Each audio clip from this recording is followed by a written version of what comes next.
ഈ ഭീകരത നടമാടുന്ന രാജ്യത്ത് നിന്നാണ് നമ്മുടെ രാജ്യത്തിലെ പ്രതിപക്ഷ നേതാവിന് സകലവിധ പിന്തുണയും ആശംസയും വരുന്നത്. അപ്പം നമ്മുടെ പ്രതിപക്ഷ നേതാവ് രാഹുൽ ഗാന്ധി ഏത് വശത്തേക്ക് മാറി ചിന്തിക്കുന്നു, രാജ്യത്തിനെതിരായിട്ട് മാറുകയല്ലേ എന്നുള്ളത് സംശയിക്കേണ്ടിയിരിക്കുന്നു. പാകിസ്ഥാനിൽ നിന്നാണ് അദ്ദേഹത്തിന് ആശംസ, അനുമോദനം, പ്രശംസ ഒക്കെ വന്നുകൊണ്ടിരിക്കുകയാണ്. അങ്ങ് പറഞ്ഞത് വളരെ ശരിയാണ്. ഇക്കാര്യത്തിൽ BJPയുടെ ഒരു പ്രസ്താവന വന്നിട്ടുണ്ട്. ഞാനത് വെറും ഒരു രാഷ്ട്രീയ പ്രസ്താവനയായിട്ട് അതിനെ കരുതുന്നില്ല, മറിച്ച് വളരെ കൃത്യമാണ് ആ പ്രസ്താവന. അതായത് BJP ചൂണ്ടിക്കാണിക്കുന്നത്, ഞാൻ അതിൻ്റെ രാഷ്ട്രീയം മാറ്റിവെക്കുകയാണ്. ഒരു രാഷ്ട്രീയ പാർട്ടി എന്നുള്ള നിലയ്ക്ക് എനിക്ക് BJP പറയുന്നതിനൊന്നും ഞാൻ ഏറ്റെടുക്കേണ്ട കാര്യമില്ലല്ലോ. പക്ഷേ BJP ആ ചൂണ്ടിക്കാണിച്ചിരിക്കുന്ന കാര്യം വളരെ പ്രസക്തമാണ്. ഇന്ത്യയെ വെറുക്കുന്നവരുടെ ഒപ്പമാണ് രാഹുൽ എന്നാണ് BJP ആരോപിച്ചിരിക്കുന്നത്. അതിൽ കഴമ്പുണ്ട്. അത് വെറും ഒരു ആരോപണമല്ല. സാർ ഒന്ന് ആലോചിച്ച് നോക്കൂ. ഓപ്പറേഷൻ സിന്ദൂർ നടന്നു. നമ്മുടെ രാജ്യത്തെ എല്ലാവരും, എന്തിനു പറയുന്നു, CPM-ന്റെ അഖിലേന്ത്യാ നേതൃത്വവും സംസ്ഥാന നേതൃത്വവും ഉൾപ്പെടെയുള്ളവർ നമ്മുടെ നാട്ടിൽ അന്തഛിദ്രം ഉണ്ടാക്കാൻ ശ്രമിക്കുന്ന നക്സലുകളെ പിന്തുണയ്ക്കുന്നവർ വരെ ഓപ്പറേഷൻ സിന്ദൂരിൽ സൈന്യത്തിനൊപ്പമായിരുന്നു. നമ്മുടെ ദേശീയത അങ്ങ് തീവ്രമായി അലയടിച്ച ഒരു കാഴ്ചയാണ് നമ്മൾ കണ്ടത്, അല്ലേ? രാജ്യം മുഴുവനും ഒറ്റക്കെട്ടായിട്ട് നിന്ന് നമ്മുടെ ഒവൈസിയെ പോലെയുള്ളവർ, പാർലമെന്റിൽ BJPക്കെതിരെ വലിയ രാഷ്ട്രീയം പറയുന്നവർ അവരൊക്കെ പ്രതിപക്ഷ സ്ഥാനത്താണ്. മുലായം സിംഗിന്റെ പാർട്ടി പ്രതിപക്ഷത്താണ്, അതുപോലെ തന്നെ മമത പ്രതിപക്ഷത്താണ്. പക്ഷെ അവരെല്ലാവരും ഒറ്റക്കെട്ടായി നമ്മുടെ രാജ്യത്തെ നമ്മുടെ സൈന്യത്തെ പിന്തുണയ്ക്കുന്ന കാഴ്ച അതാണ്. അവർക്ക് നരേന്ദ്രമോദിയോട് അവർക്ക് എതിർപ്പുണ്ടാകും, അവർ പല കാര്യങ്ങളും. പക്ഷെ ഇവരാരും പറഞ്ഞില്ല, ഇവരാരും ബഹളം ഉണ്ടാക്കിയില്ല, ഇന്റലിജൻസ് വീഴ്ച എന്നൊന്നും പറഞ്ഞു. വളരെ കൃത്യമായിട്ട് ഇതൊക്കെ കഴിയട്ടെ, എന്നിട്ട് നമുക്കത് അന്വേഷിക്കാം എന്ന് ഇവരെല്ലാവരും ഏകസ്വരത്തിൽ പറഞ്ഞു. ഒരാളൊഴിച്ച്, അത് രാഹുൽ ഗാന്ധിയാണ്.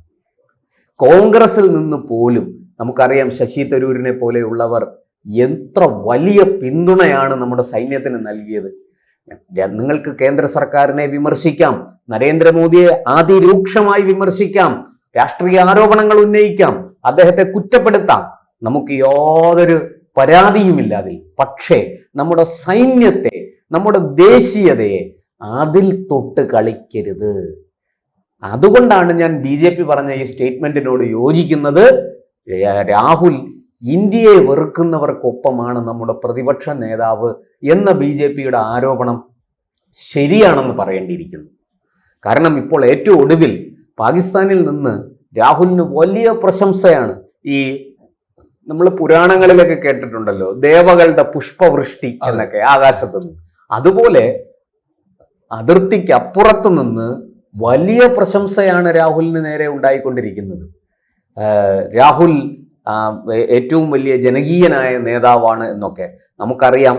ഈ പാകിസ്ഥാനിൽ നിന്ന് നേരത്തെ ഓപ്പറേഷൻ സിന്ദൂർ കഴിഞ്ഞപ്പോൾ പാക് വിജയം ആഘോഷിച്ച് രംഗത്ത് വന്നവരെ നമ്മൾ കണ്ടു. ഷാഹിദ് അഫ്രീദി എന്ന് പറയുന്ന പാക് ക്രിക്കറ്റർ, അതുപോലെ പാകിസ്ഥാന്റെ സൈനിക മേധാവിയായ ഇന്നത്തെ ഫീൽഡ് മാർഷൽ അസിം മുനീർ, ഇവരൊക്കെ രംഗത്ത് വന്നത് എങ്ങനെയാണ്? ഞങ്ങൾ വിജയിച്ചു എന്ന് പറഞ്ഞാണ്. വെടിനിർത്തൽ ഉണ്ടായപ്പോ ഞങ്ങൾ വിജയിച്ചു. ഇതിനിടയ്ക്ക് ചോദിക്കട്ടെ, ഈ രാഹുൽ ഗാന്ധി അല്ലേ ഇന്ത്യയുടെ പ്രധാനമന്ത്രി ആകാൻ മോഹിച്ച് നടക്കുന്നത്, കച്ചകെട്ടി ഇറങ്ങിയിരിക്കുന്നത്? പ്രധാനമന്ത്രി ആയാൽ എന്തായിരിക്കും അവസ്ഥ? നമ്മുടെ രാജ്യത്തിന് ഒറ്റ കൊടുക്കത്തില്ലേ? വലിയ അപകടമായിരിക്കും, വലിയ അപകടം.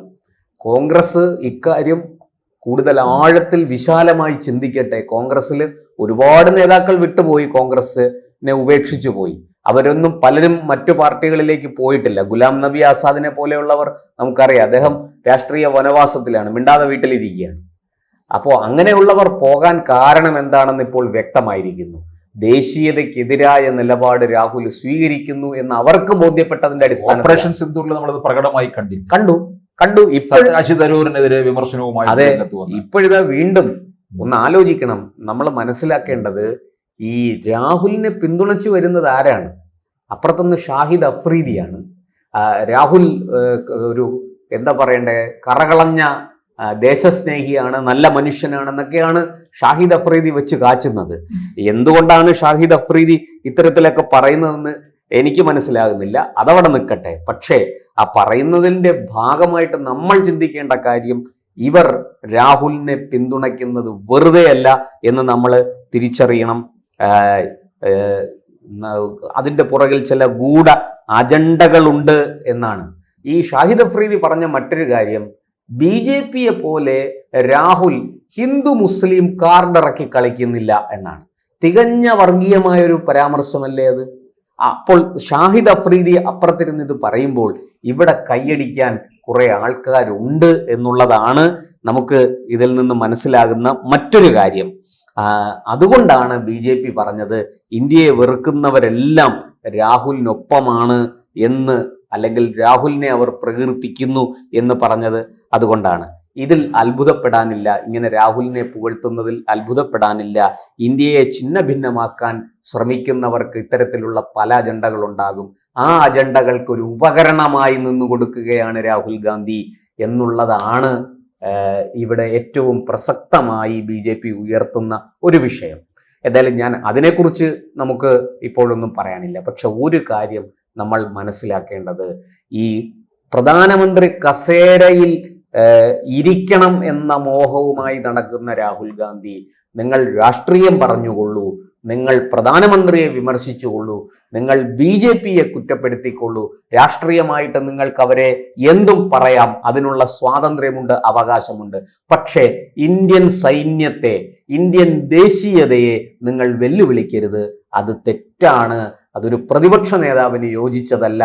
ഒരു പ്രതിപക്ഷ നേതാവ് ഒരിക്കലും നമ്മുടെ രാജ്യത്തിൻ്റെ അഖണ്ഡതയെ, ഐക്യത്തെ മുറിവേൽപ്പിക്കുന്ന, അതിന് പ്രതിസന്ധി ഉണ്ടാക്കുന്ന, അതിന് ദോഷമുണ്ടാക്കുന്ന ഒന്നും തന്നെ ചെയ്യാൻ പാടില്ല.